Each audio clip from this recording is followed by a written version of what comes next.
Bonjour YouTube, aujourd'hui on va voir 5 choses que j'aurais aimé savoir en commençant la musculation, le bodybuilding.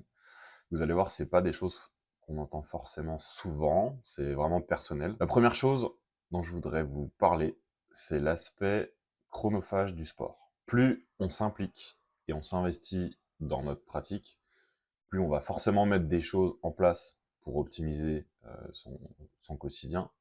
Et ça demande du temps. Préparer ses repas en fonction de telle ou telle diète, on peut avoir plusieurs sources différentes, donc il faut aussi s'organiser pour ne jamais en manquer.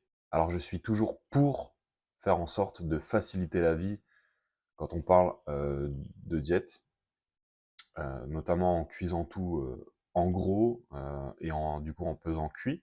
Alors oui, les variations, blabla, si vos techniques de cuisson sont toujours les mêmes et que vous êtes assez régulier quand vous cuisinez, on parle d'un écart minime. Donc en gros, si vous avez toujours la même façon de faire, ça revient au même, hein. Mon air fryer, quand il est réglé à 150°, je veux dire, mon poulet, il va pas perdre des macros d'une cuisson à l'autre. Et même si c'était le cas, comme je disais, si vous êtes régulier, au final, c'est lissé sur le long terme.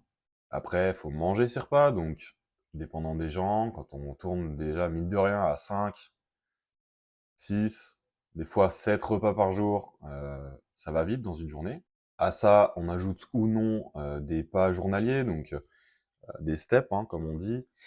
Hem, Vu que je suis personnellement coach en ligne, si je me mets pas un minimum de steps par jour, beh, je bouge beaucoup trop peu. Même chose pour le cardio, hein, moi je fais du cardio à l'année, donc ça demande aussi du temps. Ensuite, évidemment, les entraînements.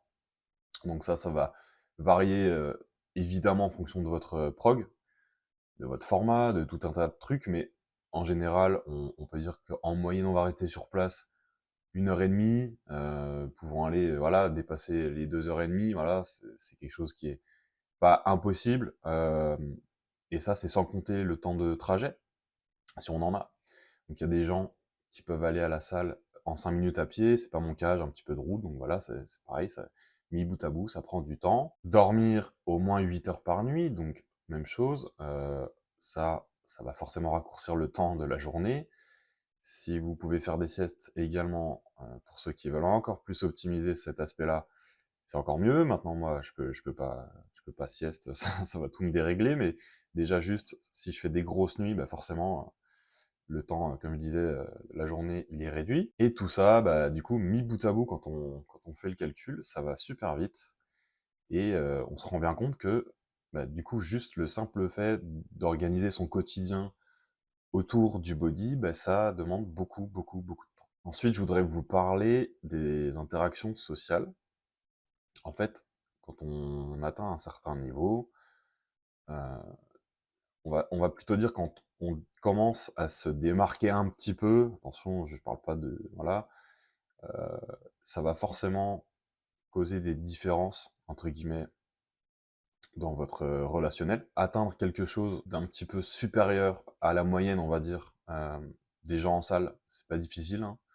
C'est juste clairement accessible à tous, suffit de s'en donner les moyens. Mais là où je veux en venir, c'est du coup, voilà, les relations sociales, elles vont avoir tendance à changer de quand vous êtes complètement débutant à, voilà, atteindre un petit peu de niveau, juste progresser normalement. Vous allez enfin moi en tout cas ça a été mon cas, j'ai petit à petit eu des récits, en fait des retours de personnes, voilà, en fait on entend tout simplement parler sur soi et cetera. Alors c'est normal, hein, ça de toute façon il y a aussi, la mentalité qui veut ça et je dirais que c'est pas le bon pays pour pratiquer la musculation, on va dire un peu plus poussée, un peu plus dirigée bodybuilding, c'est clairement pas le bon pays. Alors faut pas non plus croire que l'herbe est forcément plus verte ailleurs, même si il y a beaucoup d'endroits, mine de rien, où c'est déjà plus accepté, ou en tout cas, où il y a beaucoup moins de jugement. Le body, c'est un sport qui est très niche au final, et c'est tant mieux, hein, tant mieux que ce soit comme ça. Mais du coup, chez nous, tu finis toujours par être le petit singe au milieu du zoo, qui va être incompris et jugé, c'est normal, hein. Mais voilà, c'était tout simplement pour dire que, voilà, étant de nature anxieux, etc., J'avais un petit peu de mal avec ça, après déjà quelques années évidemment, hein, quand on commence à progresser quand même. Parce qu'évidemment quand on fait partie de la masse, bah, on fait partie de la masse justement, donc il y a pas nécessairement, ce jugement un petit peu, avec toutes les idées qu'on peut se faire sur vous. Et maintenant je dirais que limite ça m'amuse, hein, mais j'ai eu un petit peu de mal au début, donc voilà, c'était, quelque chose, que je m'attendais pas forcément. On fait aussi ça, bah, évidemment pour, le physique et tout, mais on prend pas forcément conscience que ça va avoir un impact aussi sur nos relations sociales sans chercher à le faire en fait, hein. C'est quelque chose qui vient, comme ça naturellement. Donc voilà, ça peut apporter un petit peu de négatif, donc après voilà, faut travailler aussi sur soi, hein, mais d'une manière ou d'une autre, les relations sociales, elles vont être impactées. En tout cas, voilà, il y aura un effet, via la pratique du body. Alors ensuite, ce que je vais vous dire, ça risque d'être un petit peu deep, mais c'est réel, c'est le fait d'être constamment, entre guillemets, «déçu» de soi quelques mois auparavant. Je m'explique, que ce soit via l'entraînement, par exemple. Voilà, on change, un angle sur un exercice, on fait quelque chose, de légèrement différent et qui apporte de bons résultats, entre autres. C'est des petites remises en question, on va dire. Voilà, un ajustement sur le format, une modification sur la diète, des petits, réglages sur des choses qu'on connaissait quand même, mais qu'on faisait différemment, sur d'autres qu'on ignorait tout simplement, donc forcément, voilà, ça apporte son lot de différences. Alors ça joue aussi peut-être avec, bah, ma personnalité, mais voilà, c'est, comme je disais, une constante remise en question quelque part. On se rend compte que voilà, on avait un petit peu trop l'esprit fermé sur certaines choses et que du coup, bah, voilà, le raisonnement était pas forcément le bon. Les façons de perdre du gras en sèche, les stratégies qu'on adopte pour les périodes de surplus calorique. En fait, il y a tout un tas de choses qui évoluent avec le temps et sur lesquelles on revient et qu'on retravaille et qu'on utilise différemment, en fait. Et je dirais que voilà, quand on est passionné, on avance d'année en année et on consacre, bah, moi, c'est mon cas en tout cas, tout son temps libre à ça. Voilà, je veux dire au-delà de m'occuper de mes clients, quand j'ai du temps libre, je bouffe, du body, je continue de me former, je fais tout ce que je peux pour apprendre un max de choses et c'est pas quelque chose que, je me force à faire ou quoi que ce soit, hein, pas du tout, c'est juste, j'aime ça, j'aime vraiment ça. Alors je dis surtout pas que je le regrette, hein, loin de là, très loin de là. Aujourd'hui, je suis coach en ligne, j'aide les gens avec, mon accompagnement et je vis de quelque chose qui me passionne, donc c'est une chance déjà et je dirais que du coup, quand on a plus ou moins mes traits de personnalité, qu'on va s'investir loin, dans cette discipline, ça va forcément rendre le retour en arrière, compliqué. L'impact personnel, je veux dire, on s'en rend pas forcément compte, mais on va prendre l'exemple juste de la nutrition.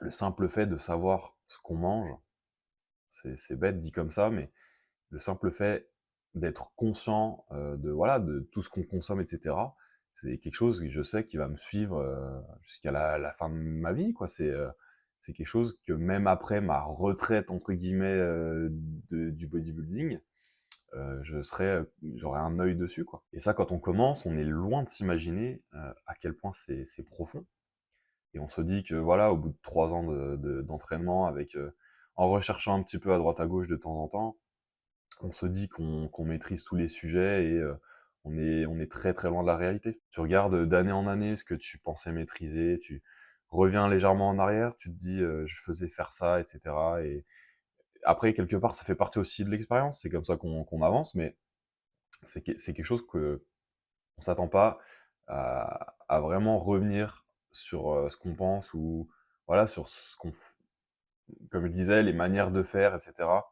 C'est quelque chose qu'on n'a pas forcément, conscience. Parce que oui, sur le papier, tu prends des haltères, tu dors bien et tu manges suffisamment, sauf qu'il y a tellement de profondeur à tout ça, surtout quand tu veux le meilleur pour toi et à ça, je voudrais rajouter aussi que du coup, ne prenez jamais les dires de quelqu'un pour acquis. Alors oui, bien entendu, c'est pas difficile de trier, les conneries des vraies infos.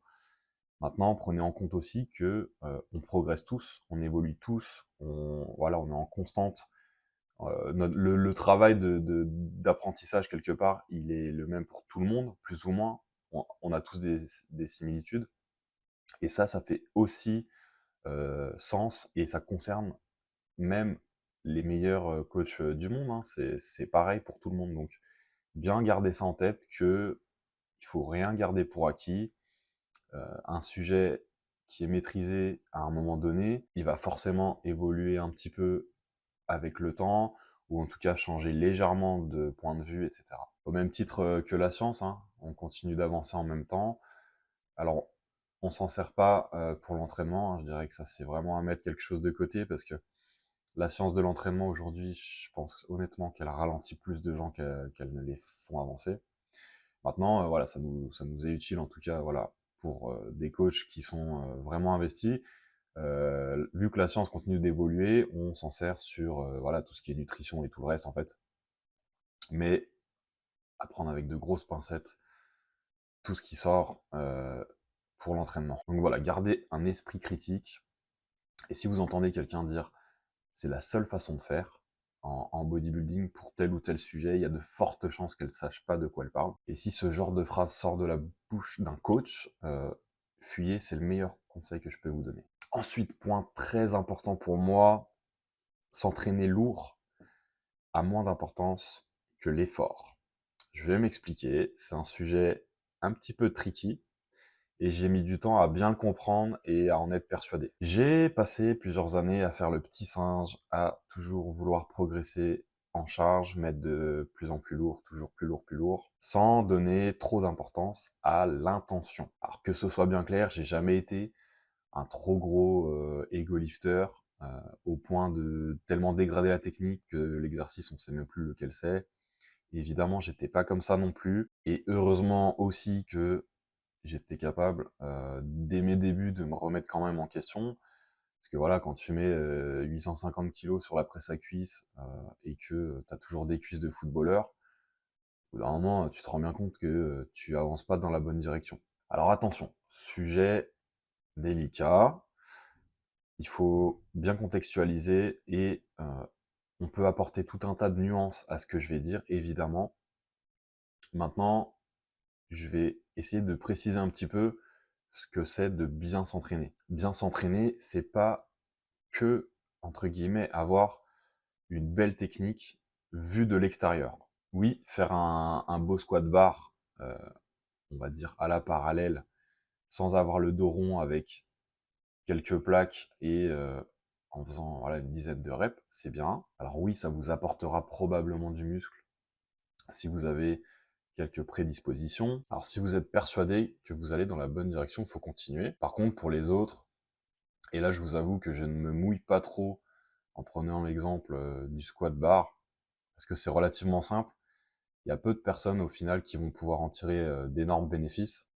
Et pour la majorité, sur un exemple comme celui-là, déjà on va se diriger vers un hack squat dans la mesure du possible, avec une excentrique contrôlée déjà. Et par contrôler, je dis pas ralentir le plus possible son mouvement, hein, pas du tout. Je parle de vraiment être en contrôle de sa machine. Si vous descendez et que vous accompagnez simplement la chute de la machine, vous faites la moitié de la rep, en fait, quelque part. C'est une forme d'ego lifting un petit peu discret, déjà. On va descendre sur 3 à 4 secondes, en étant en plein contrôle de sa charge, de sa machine. On va faire une belle pause à l'étirement, et par ça, j'entends pas poser la machine sur les sécurités et se reposer 2 secondes en bas, hein. C'est vraiment en restant sous tension. On va exploser la concentrique, et tout ça en mettant le plus lourd possible. Là, on tient une belle piste pour faire du tissu musculaire, et non pour charger le plus qu'on est capable, parce que on sera forcément capable de mettre plus lourd en dégradant la technique. Et attention, je dis pas que ça concerne 100% des gens et que tout le monde devrait faire ça. Le contexte, il est déterminant ici. Alors après, oui, faire un beau hack squat comme je viens de vous dire, c'est impressionnant. En tout cas pour ceux qui ont un minimum de cellules grises et qui connaissent leur sujet. Par contre, un facteur que j'ai mis du temps à comprendre, c'est vraiment l'intention. Pour faire simple, il suffit de regarder ce qui se fait en powerlifting. Il faut déplacer, entre guillemets, une charge d'un point A à un point B en suivant des règles précises concernant la technique. Et justement, ici, on tient une grosse nuance. Si la technique en bodybuilding, elle n'était pas si importante, il suffirait de faire comme eux. Et pourtant, on se rend bien compte que malgré les charges monstres qu'ils déplacent, le physique ne suit pas. C'est tout simplement pas le même sport.